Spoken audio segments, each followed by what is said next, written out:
Ya baik pemirsa, Anda masih bersama kami di Islam itu Indah. Ayo pemirsa, Anda orang-orang yang ngeyel apa enggak? Jangan ngeyel, nanti saya kasih hadiah. Makanya telepon ke sini ya. Jangan ngeyel untuk tidak telepon ke sini karena saya ada 2 juta rupiah untuk Anda yang akan dibagikan kepada 2 orang penonton yang ada di studio hari ini. Oke baik.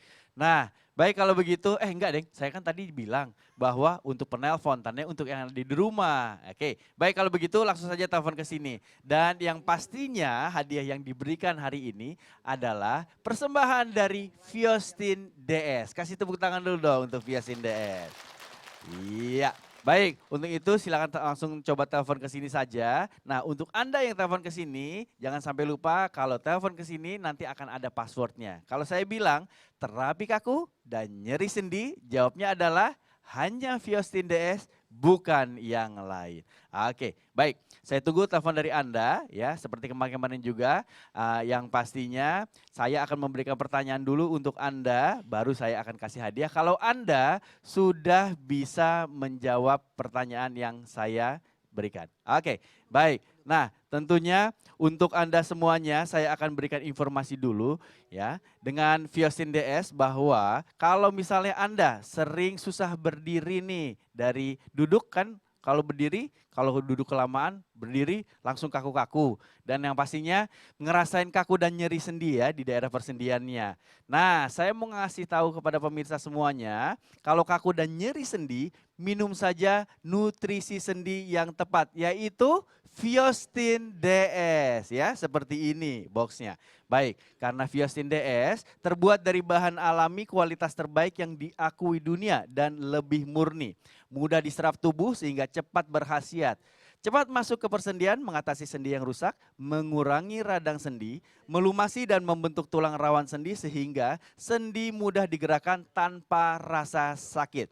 Dan tidak usah khawatir pemirsa, karena Viostin DS dengan dosis tepat bisa dikonsumsi jangka panjang tanpa efek samping. Cukup minum rutin Viostin DS 3 kali 1 kaplet setiap harinya setelah makan untuk mengatasi kaku dan nyeri sendi. Pokoknya dengan Viostin DS bebas gerak tanpa kaku dan nyeri sendi. Ya, baik kalau begitu pemirsa silakan langsung telepon ke sini saja ya untuk mendapatkan hadiah. Jangan sampai lupa untuk passwordnya. Terapi kaku dan nyeri sendi jawabnya adalah hanya Viostin DS, bukan yang lain. Oke, untuk nomor teleponnya 79187700 untuk Jabodetabek. Oke, baik sudah ada telepon yang masuk. Silakan, Assalamualaikum. Waalaikumsalam. Terapi kaku dan nyeri sendi? Hanya PSNS, bukan yang lain. Iya, kasih tepuk tangan dulu dong. Baik, terima kasih banyak. Namanya siapa Pak dan di mana? Arif di Aceh. Wah, ini dia orang Aceh. Sudah bilang Aceh kan? Iya betul. Ini Akhirnya emang. orang Aceh sudah menyelamatkan saya. Oke, ditunggu-tunggu nih Pak. Baik Pak, langsung saja ya Pak ya. Pertanyaannya adalah, bagaimana aturan minum Viostin DS untuk mengatasi kaku dan nyeri sendi? A, 3 kali 1 kaplet setiap harinya setelah makan. Atau B, 1 kali 5 botol seminggu. A, 3 kali 1 setiap hari setelah makan. Iya, baik. Dan jawabannya betul. 1 juta rupiah persembahan dari Viostin DS. Alhamdulillah, Terima kasih banyak teleponnya Pak. Dan jangan sampai lupa pajak ditanggung pemenang. Oke, kita tunggu lagi untuk penelpon berikutnya. 79187700 atau 02179187711 untuk luar Jabodetabek ya. Oke, untuk passwordnya adalah terapi kaku dan nyeri sendi. Jawabnya hanyalah hanya Viostin DS, bukan yang lain. Oke, silakan. Assalamualaikum. Waalaikumsalam. Iya, wah suaranya agak jauh. Iya, terapi kaku dan nyeri sendi? Waalaikumsalam. Iya, iya Ibu, saya dengar Ibu. Viostin DS, bukan. Iya, baik. Benar, benar. Terima kasih banyak Ibu. 1 juta. Iya, belum. Harus sudah jawab dulu pertanyaannya. Baik Ibu, namanya siapa dan di mana Ibu? Zuria dari Medan. Oh, dari Medan. Baik, Ibu langsung saja pertanyaannya untuk mendapatkan 1 juta rupiah. Apa judul tema tausiah Islam itu indah hari ini? A, jangan suka ngeyel. Atau B, jangan-jangan dia suka saya. Jangan suka ngel. Jangan suka ngeyel, betul Bu? Bu, Oke, ya, betul nggak Bu? Oh, kok Ibu ini yang jawab? Oke, betul 1 juta rupiah persembahan dari Viostin DS. Bebas gerak tanpa kaku dan nyeri sendi. Baik, terima kasih banyak untuk 2 orang penelpon yang sudah telepon ke sini mendapatkan hadiah 2 juta rupiah persembahan dari Viostin DS. Oke, baik. Untuk pemirsa yang di rumah maupun ibu-ibu yang ada di sini, masih kuat semuanya? Masih. Oke, masih mau dengerin tausiah berikutnya Ibu? Masih. Baik, tausiah berikutnya adalah dari Ustazah Oki, bagaimana menghadapi orang yang ngeyel Ustazah. Insya Allah. Silakan. Baik. Bagaimana menghadapi orang-orang yang ngeyel? Termasuk saya, termasuk ibu-ibu semua. Ya Bu, kadang kita ngeyel juga ya Bu.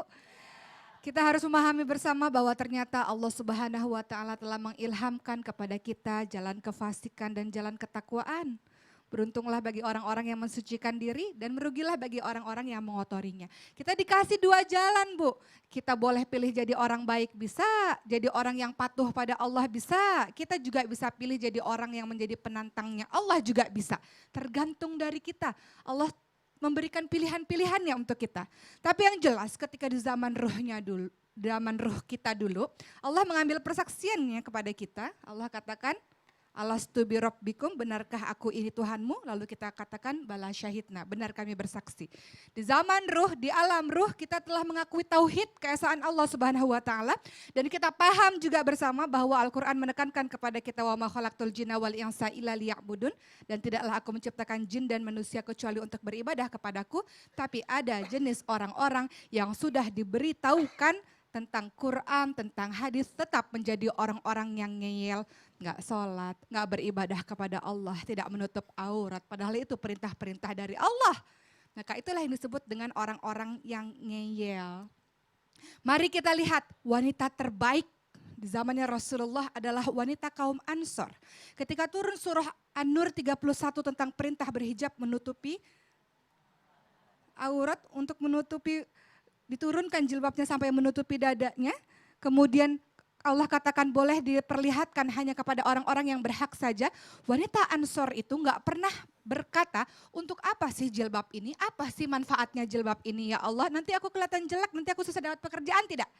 Wanita Ansor langsung ambil kerudung, langsung ambil horden mereka, kemudian mereka bungkus kepala mereka untuk menutup aurat mereka dengan baik. Inilah wanita-wanita yang dikatakan wanita-wanita terbaik. Bukan wanita-wanita yang ngeyel ketika Allah kasih perintah, sami'na wa atokna. Dia dengar, kemudian dia patuh. Bagaimana dengan wanita-wanita zaman sekarang? Ada perintah surah An-Nur 31, ada perintah Al-Adzab 59 jelas dalam Al-Quran tentang perintah orang-orang yang harusnya para wanita menutup aurat dengan baik, tapi ada juga yang ngeyel, misalnya seperti itu. Bagaimana jadinya cara menghadapi orang-orang supaya tidak ngeyel, termasuk diri kita sendiri? Islam mengajarkan kita untuk semua hamba-hamba Allah, balighu anni walau ayah, sampaikan walau cuma 1 ayat. Sampaikan, Allah Subhanahu wa Ta'ala berfirman di surah An-Nahl ayat 125 untuk mengajarkan kepada seluruh manusia ini dengan hikmah, dengan pengajaran yang baik, dan bantahlah dengan kata-kata yang baik. Artinya kalau kita ingin membuat seseorang berubah menjadi diri yang lebih baik dan supaya tidak ngeyel, caranya dengan cara-cara yang baik, cara-cara yang lembut, dakwah-dakwah yang menyentuh hatinya. Kalau hatinya sudah tersentuh, insya Allah tadi Ustadz Syam katakan, kita ini tugasnya hanya membantu untuk membuat ia dekat pada Allah. Nanti masalah hidayah, nanti Allah yang berikan hidayah tersebut. Allah yang akan membuat dia kembali lagi taat kepada Allah. Tapi tugas dari kita semua adalah kaulan sadida, mengatakan hal-hal yang baik dengan perkataan yang baik, dengan perkataan-perkataan hikmah. Makanya di dalam Al-Quran banyak sekali kisah-kisah ya Bu ya. Kenapa? Karena dari kisah-kisah kita bisa mengambil ibroh, kita bisa mengambil hikmah. Dari pelajaran-pelajaran orang-orang terdahulu, kisah-kisah teladan kita bisa mengambil hikmah. Dengan kata-kata yang baik dan dengan bantahan-bantahan yang baik. Jadi kalau dikatakan gimana caranya supaya buat orang gak ngeyel, nasihati dengan kalimat-kalimat yang baik. Nasihati sesuai pada tempatnya, kata-kata yang baik, kata-kata yang menyentuh hatinya, bukan di depan umum. Karena di depan umum menasihati orang berarti mempermalukan orang. Tapi ketika kita ingin menasihati seseorang, ajaklah dia langsung 2 mata dengan kita. Supaya tujuannya adalah untuk berubah, bukan untuk mempermalukan. Kemudian berikutnya, hati-hati, hindarilah debat kusir. Dalam Islam terkenal dengan nama jidal. Bukan jidat ya Bu, jidal. Apa itu? Berdebat yang tujuannya membuat kegaduhan. Kalau berdebat tujuannya menyatakan yang benar itu benar, yang hak itu yang hak, yang batil itu yang batil, silakan.